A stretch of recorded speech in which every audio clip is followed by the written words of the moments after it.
சாய்ராம். இன்றைய நாளுக்கான பிரார்த்தனை. நம்ம நாளுக்கு நாள் பிரார்த்தனை ஒரு பெரிய சக்தி வாய்ந்து போயிட்டுருக்குது. அந்த வகையில் நிச்சயமாக நம்மளுக்கு ஒரு விஷயம் கிடைக்கணும்னு இருந்தால் கண்டிப்பாக கிடைக்கும். ஒரு வேளை கிடைக்க வேண்டான் இருந்தால் நிச்சயமாக அது கிடைக்காது. அந்த வகையில் எல்லா விஷயமுமே நம்மளுக்கு ஃபேவராகவும் போகும், சில டைம் ஃபேவரே இல்லாமலும் போகும்.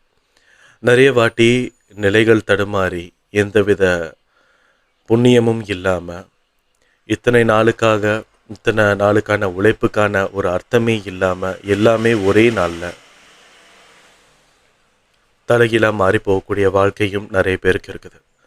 அந்த மாதிரி இருக்கும்போது நிச்சயமாக உங்களுக்கு ஒரு விஷயம் கிடைக்கணும்னு இருந்தால் கண்டிப்பாக கிடைக்கும், கிடைக்காதுன்னு இருந்தால் கண்டிப்பாக கிடைக்காது.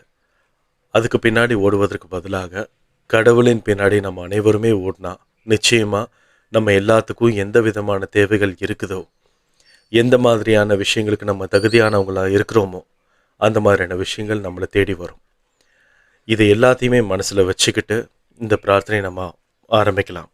முதலாவதாக காளீஸ்வரி, இவங்களோட ஹஸ்பண்டும் இவங்களும் ஒன்றா சேர்ந்து வாழணும்னு சொல்லி வேண்டுதல் வச்சுருக்காங்க. நிச்சயமாமா கண்டிப்பாக இவங்க 2 பேரும் சேர்ந்து வாழக்கூடிய விதி இருந்தால் நிச்சயமாக இவங்க 2 பேருமே சேர்ந்து வாழணும், சந்தோஷமாகவும் நிம்மதியாகவும். அடுத்ததாக பிரியா வினோத்னு ஒருத்தவங்க சொல்லியிருக்காங்க, அவங்க அண்ணாவுக்கு சீக்கிரமாக ஒரு வேலை கிடைக்கணும் அப்படின்னு. நிச்சயமாக இவங்க அண்ணாவுக்கு சீக்கிரமாகவே ஒரு வேலை கிடைக்கணும்னு சொல்லி ஒரு பெரிய வேண்டுதலை வச்சுக்கலாம். அடுத்ததாக கார்த்திக், இவங்களுடைய ஊர் பண்ருட்டி, இவங்களுடைய பேர் கார்த்திகேயன். இவங்க அன்பேசாய் குடும்பத்துக்கு வந்ததுக்கப்புறம் எல்லாருமே நல்லா இருக்காங்களாமா. கடவுள் புண்ணியத்தில் தொழிலும் நல்லா இருக்குது அப்படின்னு சொல்லியிருக்காங்க. அவங்களோட குலதெய்வத்துக்கு கோயில் கட்டுறதுக்கான வழியும் பார்த்துட்ருக்குறாங்களாமா. அது மட்டும் இல்லாமல் அந்த துடிப்பும் இருக்குது அப்படின்னு சொல்லியிருக்காங்க. அந்த கோயில் கட்டுவதற்கான துடிப்பு எனக்கு இருக்குது அப்படின்னு சொல்லியிருக்காங்க. அந்த குலதெய்வத்தை சேர்ந்திருக்கக்கூடிய சொந்தக்காரங்க எல்லாமே ஒன்று சேரணும், ஒரு மனதாக இருந்து ஒத்துழைப்பு கொடுக்கணும்னு சொல்லியிருக்காங்க. அந்த குலதெய்வமாக வழிபட்டு கொண்டிருக்கக்கூடிய எங்கள் அன்பேசாய் அருள் செய்ய வேணும்னு சொல்லியிருக்காங்க. நிச்சயமாக இவங்களுக்கு எல்லா விதமான அருளும் கிடைச்சி சந்தோஷமான நிம்மதியான ஒரு வாழ்க்கையை வாழுவதற்கு ஒரு அர்த்தமாக இவங்க மாற்றுவாங்கன்றதுல எந்தவித சந்தேகமும் இல்லைன்ற சொல்லி ஒரு பெரிய வேண்டுதலை வச்சுக்கலாம். அடுத்ததாக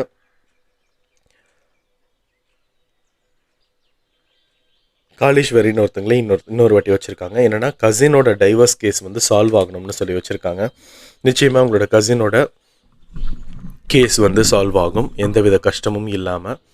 அடுத்ததாக விஜய், இவங்களுக்கு அவங்களோட மனைவி கூட ஒரு சில பிரச்சனைகள் இருக்குன்னு சொல்லியிருக்காங்க. அந்த பிரச்சனைகள் எல்லாமே கூடிய விரைவில் முடிச்சுட்டு அவங்க மனைவி அவங்க கூட பழைய மாதிரி சேரணும்னு சொல்லி ஒரு வேண்டுதல் வச்சுருக்காங்க. நிச்சயமாக எந்தவித கஷ்டமும் இல்லாமல் அவங்க சீக்கிரமாகவே 2 பேரும் ஒன்று சேர்ந்து வாழணும்னு சொல்லி ஒரு பெரிய வேண்டுதலை வச்சுக்கலாம்.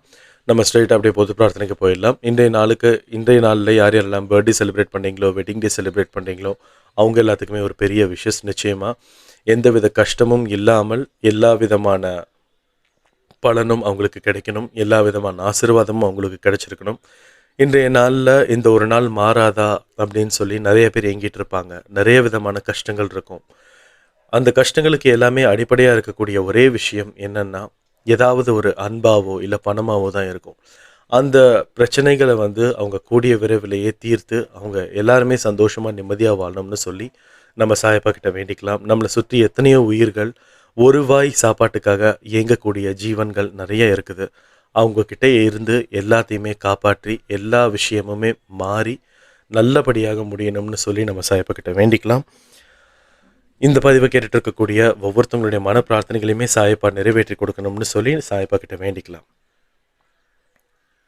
நம்ம அன்பேசாய் குடும்பத்தில் இருக்கக்கூடிய ஒவ்வொருத்தவங்களுடைய தேவைகளையும் சாயப்பா நிறைவேற்றி கொடுக்கணும்னு சொல்லி இந்த ஆடியோவை நான் முடிக்கிறேன். ஜெய் சாய்ராம்.